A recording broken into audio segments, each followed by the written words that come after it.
Hello नमस्कार दोस्तों। Actually मैं Shubhen let discuss something about time पार। आज मैं लोगों से बात करना चाहूँगा टाइम पार। समय हमारे लिए कितना ज़रूरी है ये जानना हमारे लिए बहुत ज़रूरी है। काफ़ी लोगों को वैसे तो पता होगा but they do not utilize time like they know. जैसे उनको पता है कि हाँ time is money but they do not behave like the time is really a money. That's why going to discuss something live with you guys. तो कैसे मैं ये कहना चाहूँगा आप लोगों से 24 घंटे हम लोगों को मिलते हैं। हम लोगों को हर पर डे 24 घंटे मिलते हैं।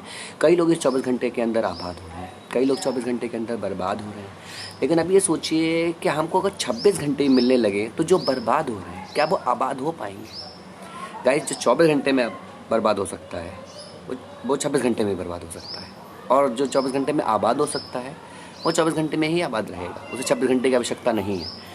लेकिन होता क्या है गाइस, जब हम लोगों को 24 घंटे मिलते हैं तो काफ़ी लोग जो होता है अपने सेल्फ इम्प्रूवमेंट में इस टाइम को यूटिलाइज़ करते हैं, और काफ़ी लोग गॉसिप करने में, नेटफ्लिक्स करने में, वेब सीरीज़ देखने में, पॉलिटिकल इश्यूज़ पे बात करने के लिए, कोरोना को लेकर बात करने के लिए। ठीक है, कोरोना को लेकर बात कीजिए, it's matter of talking now, but over limits always hurt. ज़्यादा हर समय कोरोना कोरोना कहते कहते ना, मेरे ख्याल से फिजिकली कोरोना हो ना हो, मेंटली कोरोना ज़रूर हो जाएगा। तो इसलिए ज़्यादा समय किसी चीज़ को देने की ज़रूरत नहीं है। आप ये देखिए इससे रिजल्ट क्या मिल रहा है। शाम को वॉक करने निकल लें, आस पड़ोस अगल बगल में मुद्दा कोरोना, मुद्दा पॉलिटिकल इशू। अरे ठीक है, अगर आप करियर बना रहे हो पॉलिटिकल इशू में, that suits on you, but you don't want to go in politics, you don't want to join politics, even you are giving the time to your politics. तो ठीक है, लिमिट के लिए ठीक है, but not should be out of limit now. ऐसे ही corona को लेकर भी ज़्यादा, मेरे ख्याल से ज़्यादा बातें नहीं होनी चाहिए। ठीक है, बढ़िया है, जो चीज़ें हमारे हाथ में हम इस तरह से कर रहे हैं, हम अपना वॉश हैंड कर सकते हैं, सैनिटाइज कर सकते हैं, सब चीज़ें हम कर सकते हैं, we are mask, each and everything we can follow it. But बातें करने से चीज़ें ख़त्म नहीं होंगी। तो इसीलिए बेहतर है उन बातों में टाइम व्यतीत करने से अच्छा है अपने सेल्फ इंप्रूवमेंट में टाइम लगाइए, क्योंकि जो लोग कुछ ना कुछ कर रहे हैं वो सेल्फ इंप्रूवमेंट में ही काम लगा रहे हैं। और देखिएगा इस लॉकडाउन के अंदर many people they will be at down और many people they will be up. Guys, महंगाई, what is the word of महंगाई? महंगाई कुछ नहीं होती है, जिसकी अर्निंग कम है उसके लिए महंगाई हो गई है। वरना आप मुझे बताइए कौन से मकान बनना बंद हो गए, कौन सी बिल्डिंग्स बननी बंद हो गई जब महंगाई हो रही थी? सब चीज़ें अपने ऐसे से चल रही हैं। लेकिन जिस इंसान के लिए महंगाई आज से 10 साल पहले थी, 20 साल पहले थी, 50 साल पहले थी, उसके लिए आज भी है। जिसके लिए ना पहले थी ना आज है, और आने वाले समय में बता रहा हूँ, चाहे ईंटें सोने के भाव भी हो जाएंगे ना, तब भी उनकी बिल्डिंग्स बनेंगी, मकान बनेंगे, दुकानें बनेंगी। सोचना आपको है, सोचना हमको है। तो कैसे हम लोग यूटिलाइज़ कर सकते हैं टाइम को? तो guys, utilize your time, do not waste your time. Guys, 52 पत्तों का जो गेम होता है ताश का, उसमें अगर किसी व्यक्ति के पास ख़राब पत्ते भी आ जाते हैं ना, तब भी वो उससे जीत सकता है। 10 में से 8 बार वो जीत जाता है, क्योंकि उसको पता है कैसे खेलना है, कैसे हारी हुई बाजी को जीत के लेके आना है। क्योंकि स्ट्रैटेजी ही नोज़। क्योंकि उसने कहीं ना कहीं उस ताश के पत्तों को सीखने के लिए कहीं ना कहीं टाइम लगाया है। हम लोग भी अपने स्किल्स को अपने करियर के प्रति लगा सकें, दैट विल बी बेटर। क्योंकि हमारे पास 200 साल नहीं है गाइस, 50-60 साल की, 70 साल की ज़िंदगी एवरेज रह गई है। इसमें हाफ ऑफ द लाइफ काफ़ी लोगों की तो निकल भी चुकी है, किसी की क्वार्टर लाइफ निकल चुकी है, किसी की तो समझ लीजिए आप 1.5 निकल चुकी है। तो कहने का मेरा मतलब ये है guys, utilize the time. Age नहीं, एज मैटर नहीं करती किस समय आप यूटिलाइज कर रहे हो, किस समय अपने स्किल्स को बढ़ा रहे हो। Age is just a number. You can utilize the time, you can improve yourself any time whenever you want.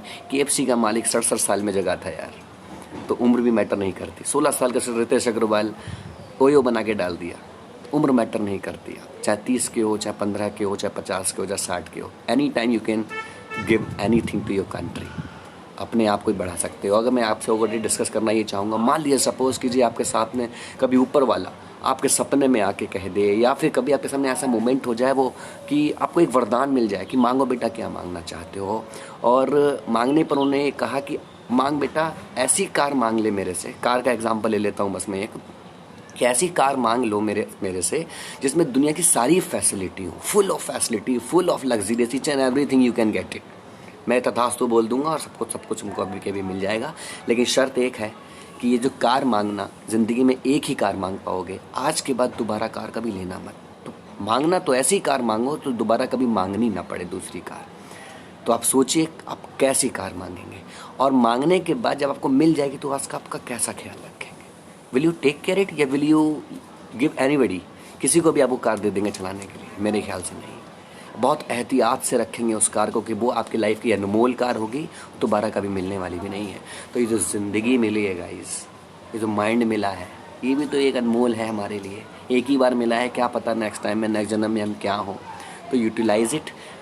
Guys ख्याल रखिएगा कि जिस तरह से वो मांगी हुई कार हम नहीं चाहेंगे किसी गलत इंसान के हाथ में चली जाए, क्योंकि जब किसी और का कोई और हमारी गाड़ी चलाता है ना, तो कैसे चलाता है आपको पता है। तो चौड़े में अरे भाई ये 80 100 200 है ना, लेकिन हम जब अपनी कार को चलाते हैं, अपनी मांगी हुई बाइक को चलाते हैं, तो बहुत अच्छी तरीके से चलाते हैं। तो इसलिए लाइफ भी है हमारी, समझ लीजिए कार की तरह है। तो किसी गलत हाथों में मत भेज दीजिए इसको, ताकि वो इसको अपनी तरह चलाए। आपकी कार है, अपनी तरह चलाइए। आपकी ज़िंदगी है, अपनी तरह चलाइए। Do not make it Ghulam, clear, of someone else. किसी और का गुलाम मत बनने दीजिए इसको। आपकी ज़िंदगी है, अपने हाथों में रखिए, अपने इम्प्रूवमेंट में ध्यान दीजिए, अपने ऊपर काम कीजिए। क्योंकि गाइज इस समय सच बताऊं, ज़िंदगी बहुत बदल चुकी है। आने वाले समय में बहुत चीज़ें बदल भी रही हैं और आज भी बदल रही है। तो एक बात ये बोलना चाहूँगा कि इससे पहले कि समय आपको बदले, आप बदल जाइए। क्योंकि समय जब बदलेगा तो हमारे पास बदलने के लिए शायद टाइम ना हो। तो बस यही दुआ करूँगा आप लोगों के सामने, आप लोगों से भी, कि अपने टाइम का यूटिलाइज़ कीजिए। और एक बार कई बार मैंने निष्कर्ष किया, कई लोगों से मैंने पूछा है क्या कर रहे हो आजकल, तो the word is coming nothing. What is nothing? Nothing करने के लिए टाइम है। The people are spending the time in sleeping. अरे स्लीपिंग एक ऐसा लोन है, एक ऐसा कर्ज है, कभी पूरा नहीं हो सकता गाइस। मैं भी चाहता हूँ सोता रहूँ सोता रहूँ सोता रहूँ, लेकिन क्या होता है, सोता रहूँगा, खोता रहूँगा। सोने में टाइम मत स्पेंड कीजिए। एक टाइम होता है 6 या 7-8 घंटे सोइए, लेकिन ये क्या 12-13 घंटे। अरे टारगेट पूरा करना है भाई, तो इतना मत सोइए कि खो जाए सब कुछ। तो गाइस यूटिलाइज़ कीजिए टाइम को। उसमें अगर मैं आपकी कोई सपोर्ट कर सकता हूँ तो आप हमसे भी कांटेक्ट कर सकते हैं। और उसमें आपको लगता है कोई भी व्यक्ति, जो भी व्यक्ति आपकी लाइफ में आपके टाइम का करेक्ट यूटिलाइजेशन कर सके, उसके साथ समय बिताइए। और जहाँ आपको लगता है कि मैंने पूरा दिन बिता दिया, उसका कोई रिजल्ट नहीं निकला, तो वहाँ बैठने से कोई फ़ायदा नहीं है। इतना ही बात डिस्कस करनी थी, इसके बाद करना चाहूँगा। Guys, may you have a dazzling future, wish you well.